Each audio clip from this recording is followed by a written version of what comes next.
Today I want to talk about the stories of the Bible and also the non-canonized books, for instance, Enoch, and how we tend to read these stories and assume that the characters in these stories are real. But we have to look at these stories in the same way as we look at fairy tales or other stories. That these characters represent something other than a historical person or persons. And that there is a message here, and it's told in story form because that's how we learn best. We love stories as the human race. We love stories, and we can learn about values, philosophies, theology in story form the best.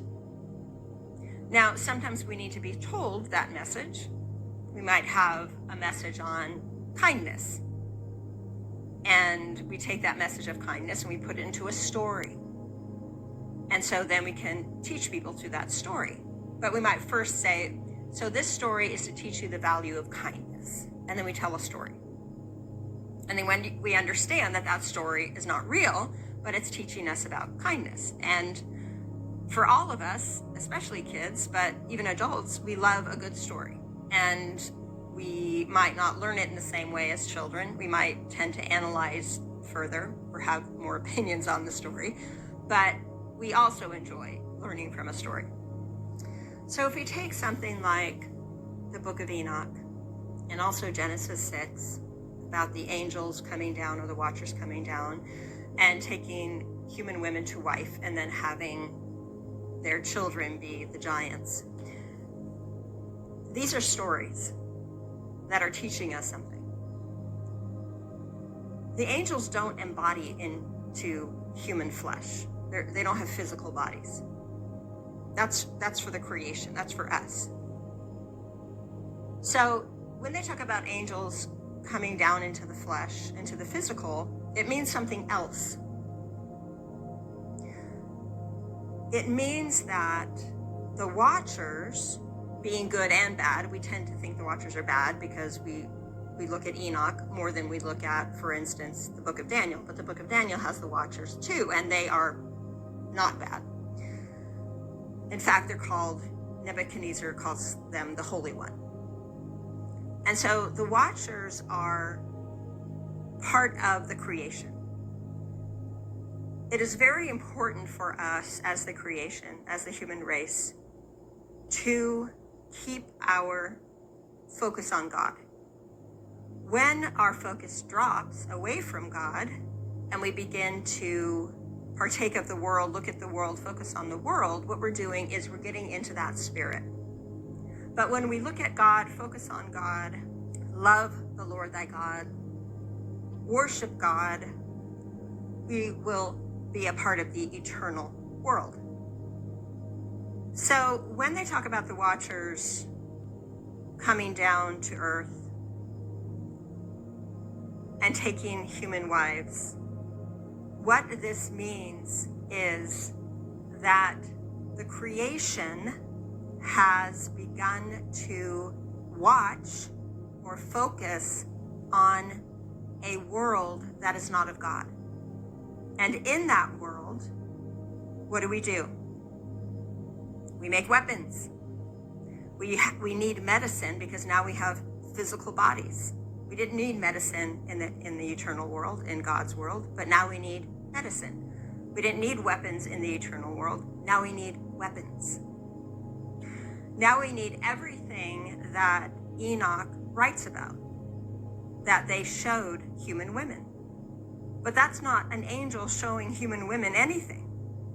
It's the creation needing to live in a world of time and space, in a world where there is conflict, where there is suffering, where there is illness, where there is death, and where there is fruit that is tainted with an ungodly spirit. And how do they describe that fruit? By describing giants or Nephilim that causes havoc in the world. Guess what causes havoc in the world? Our own creation of thought, emotion, intention. Though that is energy, that is spirit, that is causing havoc because it's out of alignment with God. And so if we look at the stories and we say, okay, take away these characters as human and just look at the creation, watching a spirit that is fallen and then putting their mind on the fallen world, will need those things that Enoch writes about. And their offspring, that's not human children. Those are the fruit of their spirit. Or when we have a bad thought, a bad emotion, what does that do? It eventually creates bad energy around us, bad spirit around us. And that's why we have so many different levels of humanity. We have those who are in a bad way. We can see the different levels of energy or spirit, even within the human spirit, the fallen spirit. So what this message is telling us is we need to stop looking at the world, because when we look at the world, when we engage with the world, when we worship the world, it's like the fallen angel coming down to us. And those fallen angels are anti-God. They've left heaven, according to the stories, and their fruit is not going to be heavenly. And so that's what the message is to us. If you engage with the world, if you focus, if you watch the world, and every part of your stream of energy, like your thoughts, your emotions, your intentions, your actions, your words, all of that is engaged in the world, you will bear fruit of the world, which is chaos. So the giants are described as chaos, chaotic. The Nephilim are described as chaotic. In Genesis, it says the sons of God took human women to wives. The sons of God aren't the watchers of Enoch. The sons of God are sons of God. They're not angels either. They are the Christ. Christ's spirit coming into humanity. Humanity is represented by the daughters of men or human women. So who has the Christ spirit during that time? Noah. This is Genesis 6, Noah. And so what they're trying to tell us is during that time, the sons of God came into the daughters of men and they bore fruit. The Nephilim happened to be there at the time, but it doesn't say the Nephilim are their children. And they wouldn't be, because we're talking about the sons of God. The angels aren't the sons of God. The creation is the son of God. The creation who becomes Christ, who is elevated in God's world. And that is the kind of spirit that is coming into humanity. And that's why Noah is a righteous man or a man of God. And he's described that way. He's described in the same way that Christ is described in Revelation. Shining face, white hair. He has the spirit of God in him. He is a son of God who will build the ark and save those who are going to then establish the new world. The Nephilim are there because someone has to represent the chaos of the flood. But Noah comes from the son of God, the sons of God, and the daughters of men, which is only saying that he himself has received the spirit of Christ. And it is because he has that he can save the people of the world. Now, the ark represents being in the covenant with God, the Ark of the Covenant. So the ark itself is saying, get in the boat. Get in the covenant, get in the agreement with God, the promise with God. And in that promise, in that covenant, what is in that? It's faith, right? Deep faith. I will save you from the chaos that is going to be around you. And so these stories, this is not about real Nephilim. This is not about real angels who fell and became human. This is about the creation falling and focusing on the world. And in the book of Enoch, that focus on the world created giants. Now, this doesn't happen just once. This happens all the time. All the time, humanity is focusing on the world and creating giants, creating chaos. So chaos runs rampant through this material world. And then along comes somebody like Noah, the sons of God and the daughters of men. This is telling us that Christ is born in a man, and a man named Noah. The Christ is born in a man named Joshua, in a man named Jesus, and a man named David.